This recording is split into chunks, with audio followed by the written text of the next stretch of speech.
మంచిది. ప్రభునందు ప్రియులరా, పరిశుద్ధ బైబిల్ గ్రంథంలో నుండి లూకా సువార్త 12వ అధ్యాయము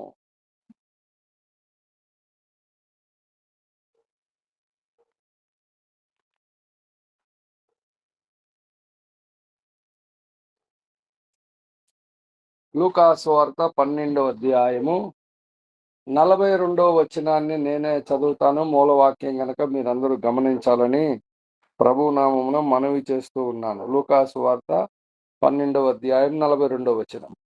ప్రభు ఇట్లనెను, తగిన కాలమున ప్రతివానికి ఆహారము పెట్టుటకు యజమానుడు తన ఇంటి వారి మీద నియమించునట్టి నమ్మకమైన బుద్ధిగల గృహ నిర్వాహకుడెవడు. చిన్న మాట ప్రార్థన చేసుకొని పరిశుద్ధాత్మ సహాయము, దేవుని సహాయము మరి వేడుకుందాం.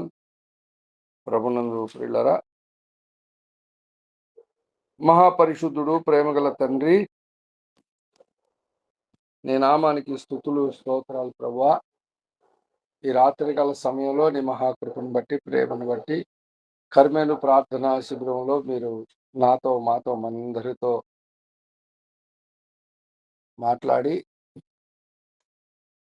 మీరే బలపరిచి కర్మేలు ప్రార్థనా శిబిరంలోని సైనికుని వలె తయారు చేయటకు సహాయం చేయమని ప్రార్థన చేస్తున్నాం. పాటల ద్వారా నేను స్తుతించి కనపరిచే భాగ్యం దయచేసినందుకు వందనాలు. నీ నామమంతటి కంటే గొప్పదైన నీ వాక్యమును ధ్యానించుటకు సిద్ధపడుచున్న మీ దాసుడు కడు బలహీనుడు, అల్పుడు, అపాత్రుడు, ఎన్నిక లేని వాడు, ఏమీ తెలియని వాడు, వట్టివాడు, మట్టివాడు, మీరే మీ ఆత్మతో జ్ఞానముతో మీ దాసుని నింపి శిరోచాత్మ మరుగుపరిచి మీ దాసు నోటిని నాలుకను సన్నిధి దహించి మీ దాసు నోటిని బోరగా వాడుకొని ఆరాటపడుతున్న హృదయములకు ఊరట కలుగులాగున జీవవాక్యం అందించి మహిమ ఘనత ప్రభావాలు పొందమని ఈ చిట్టి ప్రార్థన అంగీకరించి దీవించి నీ కృపలో భద్రపరచమని అయ్యా నీకే వందనాలు, స్తుతులు, స్తోత్రాలు చెల్లిస్తూ సమస్త విషయంలో సమస్త మహిమ ఘనత ప్రభావాలు పొందమని మా కొరకు తరగరాని ఉన్న పరిశుద్ధ నదుడైన యేసు క్రీస్తు నామమున ప్రార్థించి అడిగి వేడుకొనుచున్నాను పరమ తండ్రి, ఆమె. మంచిది. ప్రభునందు ప్రియులరా, చదవబడినటువంటి లేఖన భాగములో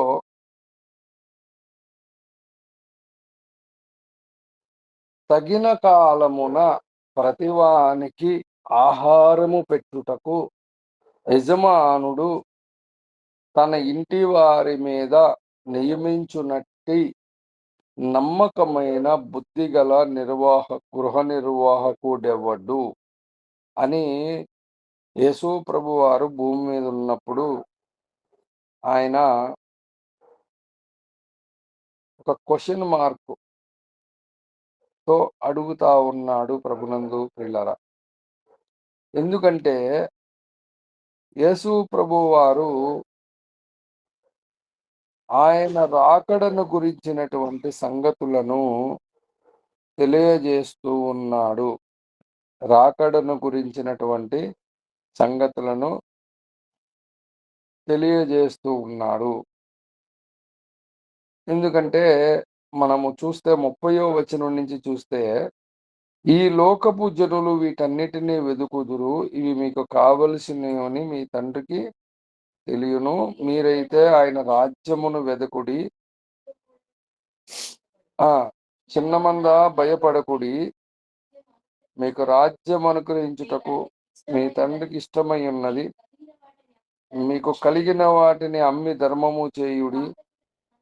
పాతకీలని సంచులను పరలోకమందు అక్షయమైన ధనమును సంపాదించుకొనుడి. అక్కడికి దొంగరాడు చిమ్మెట కొట్టదు. మీ ధనం ఎక్కడ ఉండునో అక్కడనే మీ హృదయం ఉండును. మీ నడుములు కట్టుకుని ఉండి మీ దీపములు వెలుగుచుండనీయుడి.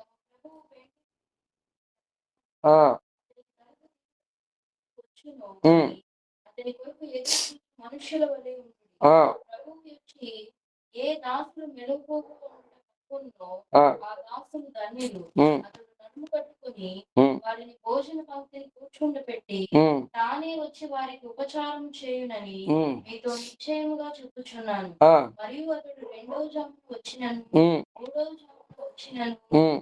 మెలకువగా ఉండుటకు హ్మ్. ఆ దాసులు ధన్యులు. హ్మ్. దొంగ ఏ గడియను వచ్చునో ఏ దాసులు మెలకువగా ఉండుట కనుగొనునో ఆ దాసులు ధన్యులు.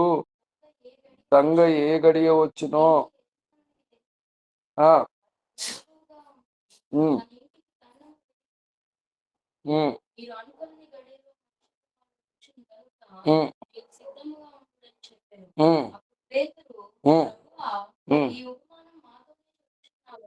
హ్మ్. అందరితోనూ చెప్పుచున్నావని ఆయన అడగగా, ఇప్పుడు వాళ్ళకొచ్చిన డౌట్ ఏంటి చెప్పండి? ఇయన్నీ చెబితే, ఈ విషయాలు మాతోనే చెబుతున్నావా? లేతే అందరితో చెబుతున్నావా? అని పేతురు అడుగుతుంటే పేతురుతో చెబుతున్నాడు. ప్రభువు ఇట్లా నేను తగిన కాలమున ఆ! ప్రతి ఆహారము ఆ! యజమానుడు తన ఇంటి వారిని ఆ! నమ్మకమైన బుద్ధిగల ఇప్పుడు నేను మీకు చెప్పే మాటని గమనించండి జాగ్రత్తగా. ప్రపంచవ్యాప్తముగా యేసుక్రీస్తు రెండవ రాకడను గురించినటువంటి సందేశము 100కి 99% శ్రమలకు ముందే సంఘం ఎత్తబడుతుందని చెప్పి ప్రకటించి సంఘాన్ని సిద్ధపరుస్తున్నారు. అంటే ఎలాగా? ఎలా సిద్ధపరుస్తున్నారు? 45వ వచనం.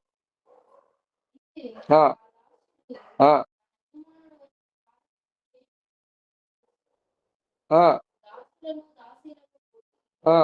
త్రాగి ఆ! మత్తుగా ఉండసాగితే అంటే ఇప్పుడు ప్రభునందు ప్రియులారా చాలా మంది ఆయన రాకడ ఆలస్యమవుతుందని దాసులను, దాసీలను కొట్టి చేస్తున్నటువంటి పనులు ఒక రకంగా ఉంటే, మరొక రకంగా ఉన్నటువంటి పరిస్థితులు ఎలాగున్నాయి?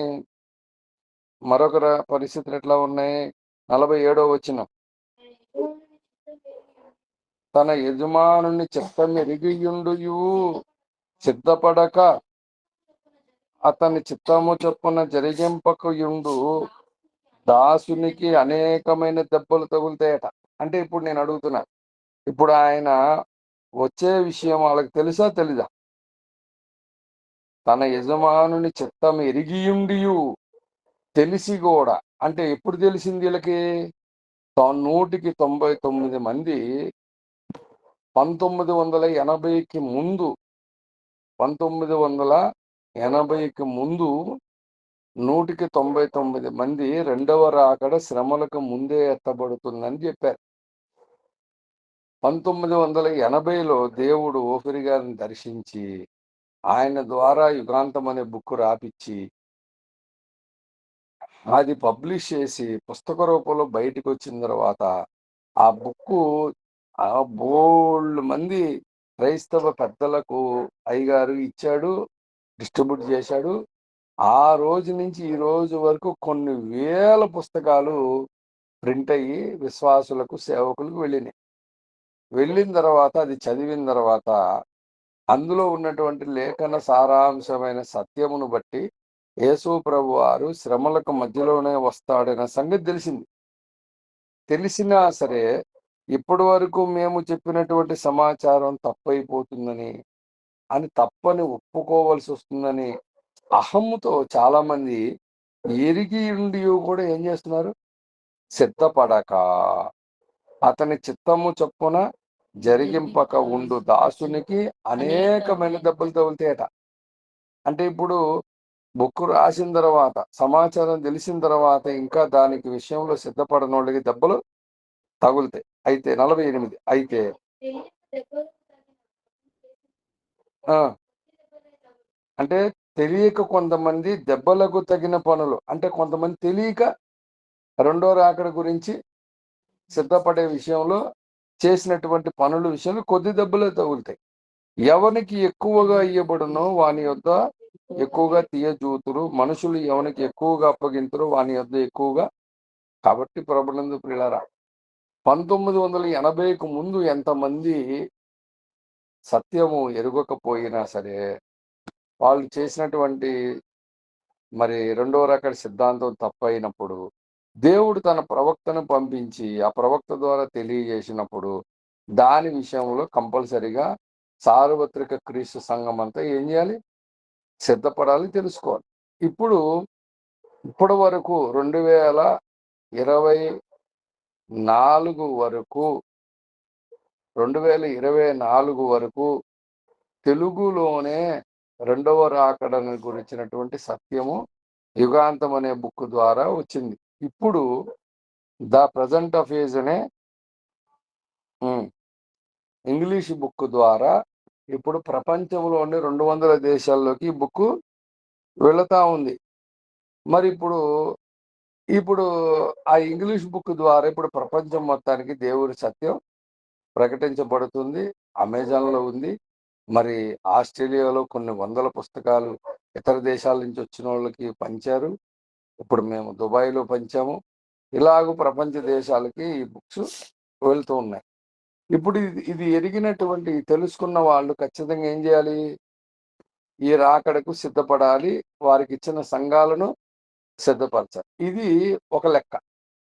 ఇంకొక లెక్క ఏంటంటే మనం చదువుకున్న మూలవాక్యంలో యేసు ప్రభు చెప్తున్న మాట, తగిన కాలమున ప్రతివానికి ఆహారము పెట్టుటకు యజమానుడు తన ఇంటి వారి మీద నియమించున్నట్లు నమ్మకమైన బుద్ధిగల నిర్వాహకుడెవడు అని అన్నాడు.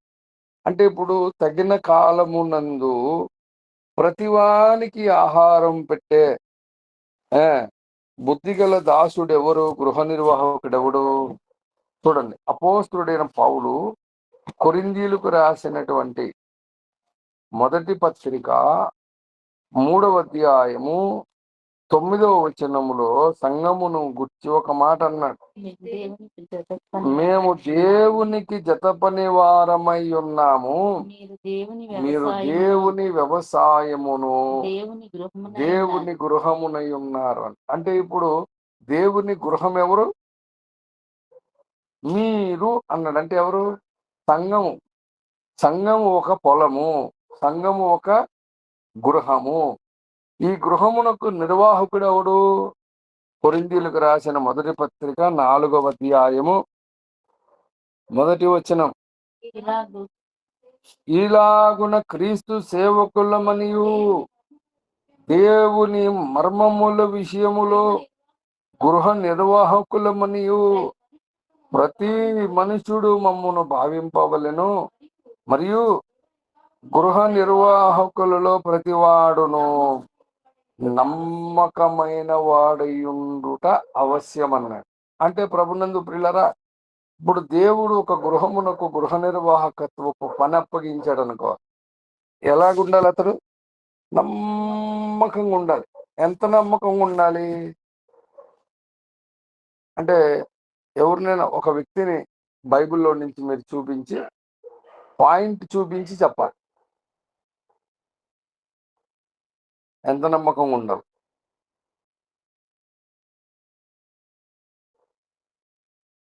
గూగుల్ మీట్లో వాళ్ళు ఎవరైనా సరే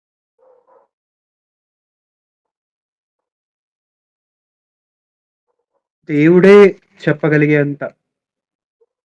అదే ఇప్పుడు ఒక బైబిల్లో గృహ నిర్వాహకులు ఉన్నారు. ఆ గృహ నిర్వాహకులలో ఇల్లంతటిలో నమ్మకంగా ఉన్నాడు. మోసే ఉన్నాడు కదా పాస్టర్, ఇల్లంతటిలో నమ్మకంగా అని ఒక వాక్యం ఉంది. వాక్య ప్రకారము నువ్వు చెప్పింది కరెక్టేనమ్మా.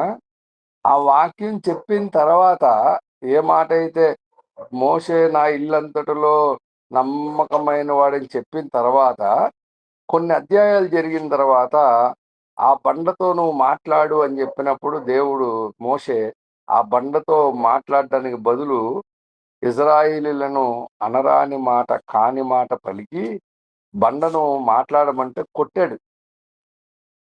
ఆ విషయంలో నా పరిశుద్ధతను నువ్వు సన్మానించపోతే గనుక అని దేవుడు మోషేని అనేసి నువ్వు కణాల్లోకి వెళ్ళొద్దనేసాడు.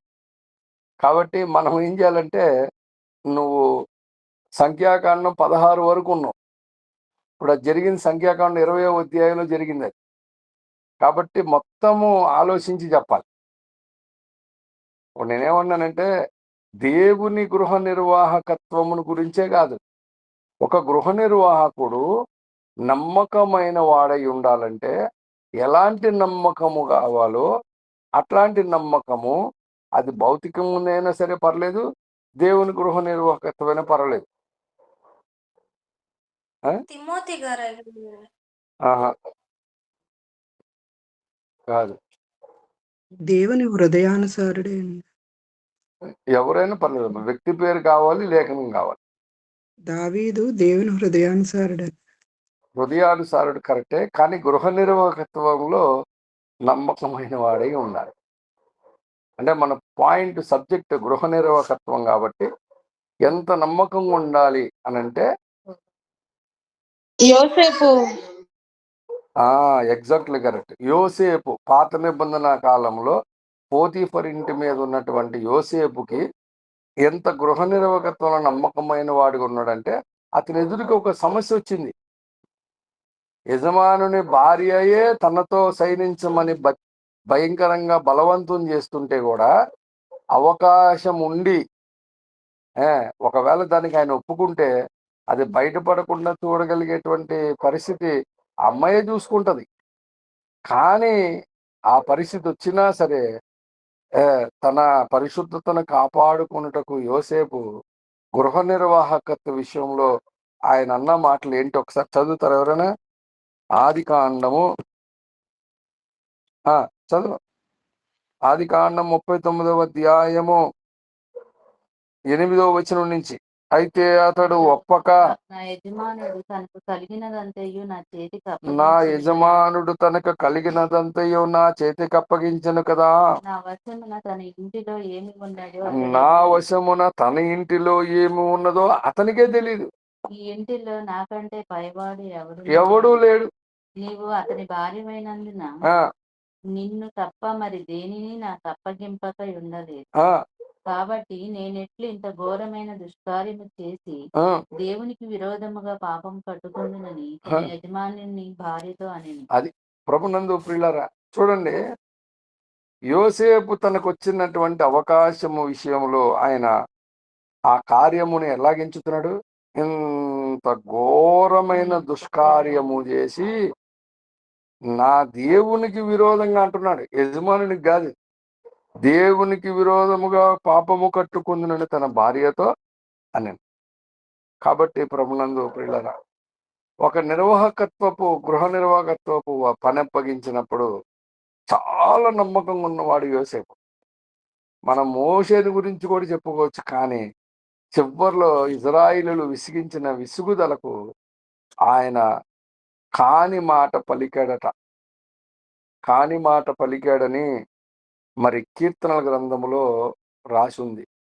అంటే నోటికి రాగోడని మాట మోషే నోటికి వచ్చింది. ఏమని? ద్రోహులారా, మీ కొరకు నేను నీళ్ళు ఇవ్వాలా అని చెప్పని అడిగాడు. తన పరిశుద్ధతను కాపాడలేదని దేవుడు చాలా బాధపడి కణంలోకి అడుగు పెట్టనేలేదు. కాబట్టి ఇప్పుడు పాస్టమ్ గారు కూడా ఓబద్యా అని చెప్పింది. ఓబద్యా కూడా ఎవరి గృహంలో నిర్వాహకుడు? ఆహాబు ఇంట్లో నిర్వాహకుడు. కానీ ఎవరి కోసం పనిచేస్తున్నాడు? దేవుని ప్రవక్తల కొరకు పనిచేస్తున్నాడు. ఆయన ఇంట్లో గృహ నిర్వాహకుడు అయ్యి ఉండి యెహోవా ప్రవక్తను పోషిస్తా ఉన్నాడు. ఇప్పుడు ఆహాబు దృష్టికి ఎలాగుంటుంది? అది అన్యాయంగా ఉంటుంది. కానీ దేవుని దృష్టికి ఎలాగుంటుంది? తన ప్రవక్తలను కాపాడుతున్నాడు. తన ప్రాణమునకు వడ్డీ, తన ప్రాణమునే పణంగా పెట్టి. తెలిసిందనుకో ఉపధ్యాయుని ఏం చేస్తారు? అతడు కూడా చాలా మంచి గృహ నిర్వాహకుడు. అయితే దేవుని ఇంట్లో అలాగే ప్రభునందు ప్రియులారా, చాలా మంది గృహ నిర్వాహకులు ఇప్పుడు ఈ ప్రజెంట్ ఈ లోకంలో గృహ నిర్వాహకులు ఉన్నారు. ఈ గృహ నిర్వాహకుల్లో ఈ లోక సంబంధులైనటువంటి వారు చాలా మంది చాలా యుక్తిగా ఉంటారట. యుక్తిగా. ప్రభునందు ప్రియులారా, లూకా సువార్త 16వ అధ్యాయము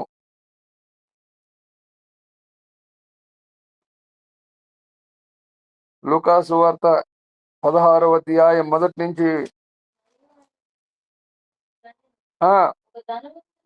లూకాసు వార్త 16వ అధ్యాయం మొదటి నుంచి చదువుతున్నాను, గమనించండి. ఒక ధనవంతుని యొద్ద ఒక గృహ నిర్వాహకుడు ఉండెను.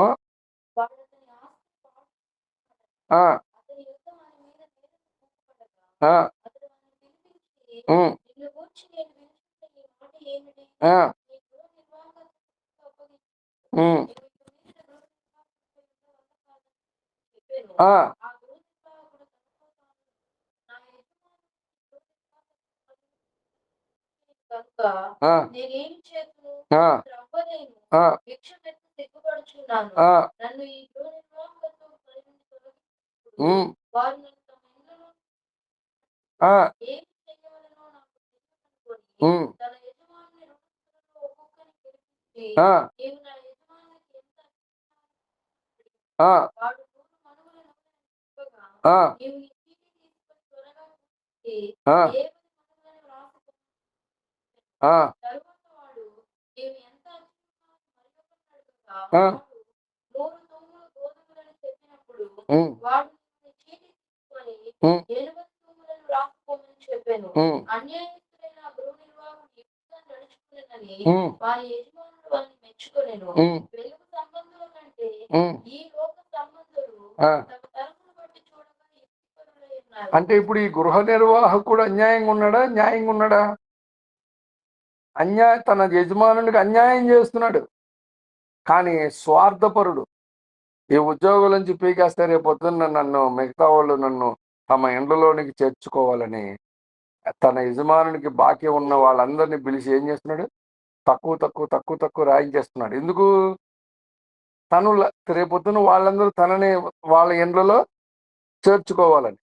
అందుకనే ఈ లోకపులో జరుగుతున్న ఒక సంఘటనను దేవుడు చూపించి ఏమంటున్నాడంటే, ఈ లోక సంబంధులను బట్టి చూస్తే వెలుగు సంబంధుల కంటే ఈ లోక సంబంధులు తన తరమును బట్టి ఎలాగున్నారు? చాలా యుక్తిపరులై ఉన్నారట. కానీ వెలుగు సంబంధులు ఎలా ఉన్నారు? వెలుగు సంబంధులు ఎలా ఉన్నారు? ఆ వచనాన్ని బట్టి చెప్పండి ఎవరైనా. యుక్తిగా లేరని. తెలివి తక్కువ వాళ్ళలాగా ఉన్నారని. తెలివి తక్కువ వాళ్ళు. అందుకని తర్వాత ఏమన్నాడు 9వ వచనంలో? అన్యాయపు సిరి వలన మీరు స్నేహితులను సంపాదించుకొనుడి. ఎందుకనగా ఆ సిరి మిమ్మును వదిలిపోవున్నప్పుడు వారు నిత్యమైన నివాసములలో మిమ్మల్ని చేర్చుకొందురని మీతో చెప్పుచున్నాను అన్నాడు. అన్యాయపు సిరి అంటే లంచాలు కాదు సుమా, అన్యాయంగా సంపాదించింది కాదు. ఈ లోకపు ధనాన్ని దేవుడు అన్యాయపు సిరితో పోల్చాడు.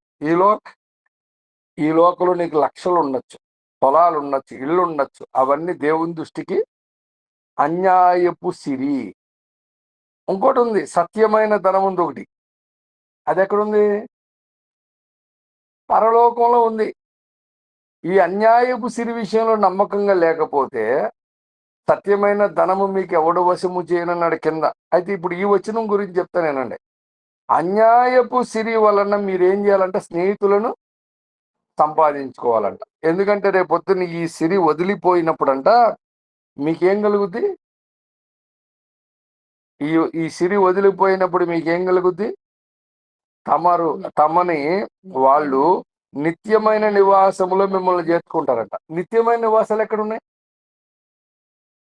పరలోకం ఉన్నాయి. అంటే పరలోకంలో నిన్ను చేర్చుకోవడానికి ఈ లోక ధనముతో ఈ భూమి మీద కొంతమంది స్నేహితుల్ని సంపాదించుకోవాలంట. ఈ విషయం చాలా మంది సేవకులకు అర్థం కాలేదు, నాకు అర్థం కాలేదు. ఓఫిరి గారిని ఒక ప్రశ్నోత్తరులు అడిగితే అయ్యగారు చెప్పాడు, అన్యాయపు సిరి వలన స్నేహితులను సంపాదించుకోవడం అంటే అర్థం ఏంటంటే, దేవుడు ఈ భూమి మీద నువ్వు సంపాదించిన సంపాదనలో 10వ భాగం మాత్రమే నేను ఇస్తాను, ఇంకంతకు మించి నేను ఏమి ఇవ్వలేను అనుకుంటే సరిపోదట. 10వ భాగంతో పాటు కృతజ్ఞత కానుకుంది, ప్రథమ ఫలములు ఉంది, కానుకలు ఉన్నాయి, ఇంక ఇలాగ ఎన్నో ఉన్నాయి. అలాగే సువార్త పరిచర్య నిమిత్తము మీరు పౌలు భక్తుని సువార్త పరిచర్య కొరకు సహకరించిన వాళ్ళలో ఏ సంఘపు వారు అత్యధికంగా సహకరించిన వాళ్ళు పేరు చెప్తారు ఎవరిదైనా? మాసిదోనియా సంఘస్థులు కడు బీదవారు, కానీ వాళ్ళు చేసినటువంటి పరిచర్యలో సహకరించిన విధానం ఎలాగుందంట, అసలు పౌలే నమ్మలేకపోయాడంట ఎంతగా చేయుదురని. అంటే అలా చేయడం వల్ల ఏం జరుగుద్దంటే, ఒక సేవకుడు సువార్త నిమిత్తం, పరిచయ నిమిత్తం, అందుకని నేనేమంటున్నానంటే మీరు అన్ని గమనిస్తూ ఉండాలి. నేను ఆదివారం కానుకేస్తున్నాను కదా, నేను నెల దశంభాగం ఇస్తున్నాను కంటే సరిపోదు. ఇప్పుడు అవుట్ రీచ్ పరిచర్య ఉంది. దేనికి వెళ్తున్నాం? ఇతర రాష్ట్రాలకి, ఇతర దేశాలకి. అక్కడ ఉన్న వారికి వాక్యాన్ని, సత్యాన్ని ప్రకటించడానికి వెళ్తున్నాం.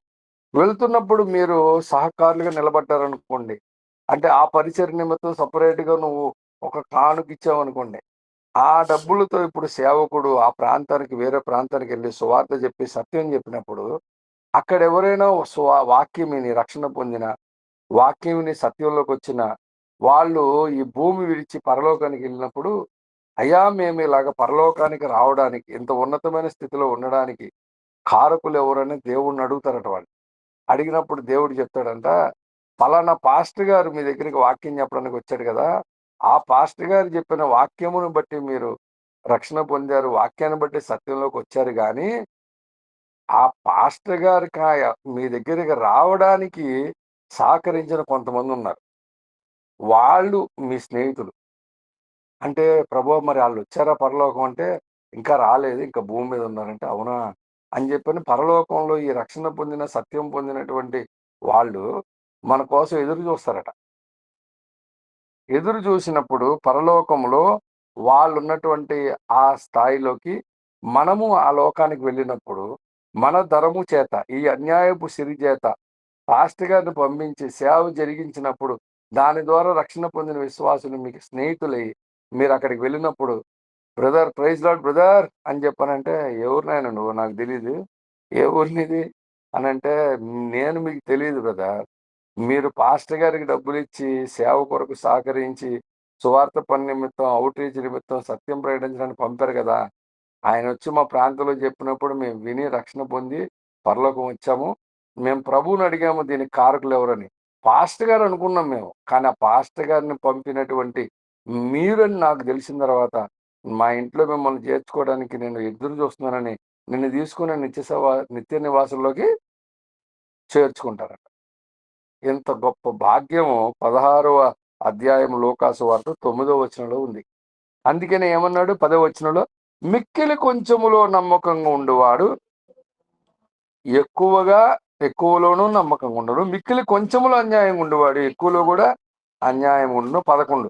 కాబట్టి మీరు అన్యాయపు సిరి విషయములో నమ్మకముగా ఉండని ఎడల సత్యమైన ధనమును ఎవరు మీ వశము చేయదురు అన్నాడు. అంటే పరలోకంలో నీకు సత్యమైన ధనం ఇవ్వాలంటే ఈ లోకంలో అన్యాయపు సిరి విషయం ఎలాగ ఉండాలి? నమ్మకం ఉండాలంటే ఎలా నమ్మకం ఉండాలి? దానితో కొంతమంది స్నేహితులను సంపాదించుకోవాలి. అంతేగాని నేను ఇంతవరకే చేస్తా, ఇదే చేస్తా, అదే చేస్తా అని మనం ఒక బౌండరీ లైన్ తీసుకొని కూర్చుంటే, ఒక దినము ఈ ధనమును విడిచిపోయే రోజు ఒకటి వస్తుంది. ఆ రోజు నువ్వు నీకు స్నేహితులే ఎవరు లేరు అనుకో, నిన్నెవరు చేర్చుకోలేదనుకో, అప్పుడు యేసయ్య చెప్పినట్లు వెలుగు సంబంధుల కంటే ఈ లోక సంబంధులు యుక్తిగా ఉన్నారు అని చెప్పే వాక్యం నెరవేరుతుందిగా. లేదు లేదు లేదు, ఈ లోక సంబంధి కంటే నేను వెలుగు సంబంధిగా నేను ఇంకా చాలా యుక్తిగా ఉంటానన్న వ్యక్తి ఈ లోకంలో ఎవరైనా ఒకరు ఉన్నారంటే ఆయనే అద్దెకి రంజిత్ చౌదరి గారు. ఎందుకంటే తన కోసం ఒక రూపాయి కూడా ఉంచుకోకుండా దేవుని సేవ, దేవుని పిల్లలు, అనాథ పిల్లలు, సేవ, పరిచర్య, ఇబ్బందుల్లో ఉన్న అందరి కొరకు తనను తాను వ్యయపరిచేసుకున్నాడు, తనను తాను పానార్పణంగా పోసేసుకున్నాడు. ఇప్పుడు ఈయన పరలోకంలోకి వెళ్తే ఎంతమంది చేర్చుకుంటారు చెప్పండి? పరలోకంలో కాదు, ఈ భూమి మీద చేర్చుకోవడానికి రెడీగా ఉన్నారు ఎప్పుడో తప్పుడు. కాబట్టి ప్రభునందు పిల్లరా, గృహ నిర్వాహకత్వములో నువ్వు ఎలాగుండాలి అంటే ఎంత నమ్మకం ఉండాలి? ఒక యోసేపు లాగా ఉండాలి, ఒక యుక్తిపరుడుగా ఉండాలి, ఒక పౌలు లాగా ఉండాలి. పౌలు ఏమన్నాడు? మేము గృహ నిర్వాహకులమని మమ్మల్ని మీరు భావించవలెను. గృహ నిర్వాహకములో ప్రతివాడు నమ్మకమైన వాడైనట అవశ్యము. ఎంత నమ్మకంగా ఉన్నాడు? తన తల కొట్టేసినా సరే, తన ప్రాణము తీసినా సరే పారిపోయాడా? పారిపోలా. ఏమన్నాడు? నేను పానార్పణముగా పోయబడి ఉన్నాను, నేను వెడలిపోవు కాలము సమీపమై ఉందన్నాడు. నా పరుగు మంచి పోరాటము పోరాడి తిని, నా పరుగు కడముట్టించి తిని, నా విశ్వాసమును కాపాడుకుంటుని, నా కొరకు నీతి కిరీటం ఉంచబడి ఉన్నదన్న. అంటే గృహ నిర్వాహకత్వము చేసే వ్యక్తి ఏం చేయాలంటే, ఒక మాట చెప్పి ముగించేస్తా. లూకాసు వార్తలో ఏం చెప్పాడు? మనం చదువుకున్నవాడు ఆ వాక్యంలో 12వ అధ్యాయంలో 12వ అధ్యాయంలో ఆయన చెప్పిన మాట మళ్ళీ చూడండి. తగిన కాలమందు ప్రతివానికి ఆహారము పెట్టుటకు. అంటే కాలము నెరిగి సంఘములో ఉన్న విశ్వాసులకు ఆహారం పెట్టే గృహ నిర్వాహకుడు కావాలి. రాకడ సమీపిస్తుంది, ఇగో ఇంకో 10-15 ఏళ్లలో ఏసే రాకడ వచ్చేస్తుంది అన్నప్పుడు సంఘాన్ని ఓపిరి గారు ఎలా సిద్ధపరుస్తున్నాడు? ప్రతి వారం ఎలా సిద్ధపరుస్తున్నాడు? నాకు చాలా ఆనందం వేసింది. నేను చెప్పాను మన ఇంట్లో మొన్న ఆరాధన టైంలో కితకనూరులో నేను లోతుకి వెళ్ళి వల ఇమ్మని చెప్పని యేసు ప్రభు చెప్పాడు. వలలో 150 రకాల చేపలు పడిని. మిమ్మల్ని మనుషులను పట్టు జాలరుగా నేను పిలుస్తున్నానని చెప్పని దేవుడు అన్నాడు అనే విషయాలు నేను మాట్లాడినప్పుడు నాకు దేవుని ప్రేరేపణతో వాక్యం చెప్పుకుంటూ వెళ్ళిపోయా. కానీ అదే వాక్యాన్ని మనుషుల పట్టు జాలరిగా చేస్తానని నిజామాబాద్లో బైబిల్ స్టడీలో తీసుకున్నాడు. అయ్యా 2 గంటల పైన మాట్లాడాడు. అందులో ఎన్నో విషయాలు చెప్పాడు. అవి చెప్తున్నప్పుడు నా హృదయంలో నాకు తెలియకుండానే ఆనందం ఉప్పొంగింది. ఎందుకు? నేను తగిన కాలమునందు నా బిడ్డలకు ఆహారం నేను సిద్ధపరుస్తున్నాను, పెడుతున్నాను. యజమానుడు తన ఇంటి మీద నియమించునట్టి నమ్మకమైన బుద్ధిగల గృహ నిర్వాహకుడు ఎవడన్నాడు. కాబట్టి ప్రభునందు ప్రియులారా, అలాగున మంచి గృహ నిర్వాహకులుగా యజమానునికి తగిన కాలమందు సంఘములో ఉన్నటువంటి విశ్వాసులకు, సంఘానికి, సార్వత్రిక క్రీస్తు సంఘానికి వాక్యమును ఆహారం పెట్టుటకు ప్రభునందు ప్రియులారా కాలమును బట్టి, అంతేగాని ఎప్పుడూ ఒకటే పాఠం కాదు, కాలమును బట్టి పెట్టాలి. కాలము నెరిగి అని అన్నాడు ప్రభునందు ప్రియులారా. కాలము నెరిగి ఆ పని చేయాలి. అపోస్తుడైన పౌలు రోమీలకు రాసిన పత్రిక 13వ అధ్యాయము 11వ వచనము, రోమాపత్రిక 13:11, మరియు మీరు కాలము నెరిగి నిద్ర మేలుకొని వేళయైనది తెలుసుకొని అలాగు చేయుడి. మనము విశ్వాసులమైనప్పటికంటే ఇప్పుడు రక్షణ మరి సమీపముగా ఉన్నదన్నాడు. కాబట్టి కాలము నెరిగి రక్షణ సమీపం ఉందో లేదో మనం తెలుసుకోవాలి, విశ్వాసులమైన కంటే ఇప్పుడు అన్నాడు. కాబట్టి మనమందరము దేవుడు అగాపే సంపూర్ణ సువార్త ఓపిరి మిషన్స్కున్న ఒక ధన్యత ఏంటంటే, ఈ లోకంలో చాలా మంది సేవకులు ఉన్నారు. వారికంటే కూడా మరి అగాపే సంపూర్ణ సువార్త సంఘంలో అభిషేకము లేని విశ్వాసులే ఇంకా ఉన్నతమైన స్థితిలో ఉంచాడు దేవుడు. నేను అభిషేకం పొందిన సేవకుణ్ణి, కానీ అభిషేకము లేని సేవకులు విశ్వాసులందరూ. కాబట్టి మీరందరూ కూడా రాబో దినాలలో దేవుడు గృహ నిర్వాహకులుగా ఏర్పరచుకునే అవకాశం ఉంది. కాబట్టి ప్రతి ఒక్కరు ఏం చేయాలి? కాలము నెరిగి ప్రతి వానికి ఆహారము తగిన ప్రతివానికి ఆహారము పెట్టుటకు యజమానుడు తన ఇంటి మీద నియమించున్నట్లు నమ్మకమైన గృహ నిర్వాహకుడు ఎవడు? ప్రభునందు ప్రియులారా 43, ఎవని ప్రభువు వచ్చి వాడు అలాగూ చేయుచున్నట కనుగొనును, ఆ దాసుడు ధన్యుడు, అతడు తనకి కలిగిన దాని అంతటి మీద వాని నుంచునని మీతో నిజముగా చెప్పుచున్నాడు. పరలోకములో దేవుడు మనకి ఇవ్వబోయే అంతటి దాని మీద మనల్ని నియమించే అవకాశం ఉంది. కాబట్టి మనము గృహ నిర్వాహకత్వంలో నమ్మకంగా ఉండి కాలము నెరిగి వాక్యం చెప్పేవారిగా మనల్ని దేవుడు సిద్ధపరిచి సంఘాన్ని సిద్ధపరచును గాక. ఆమేన్. దేవుడి మాటలు దీవించును గాక. ఆమేన్.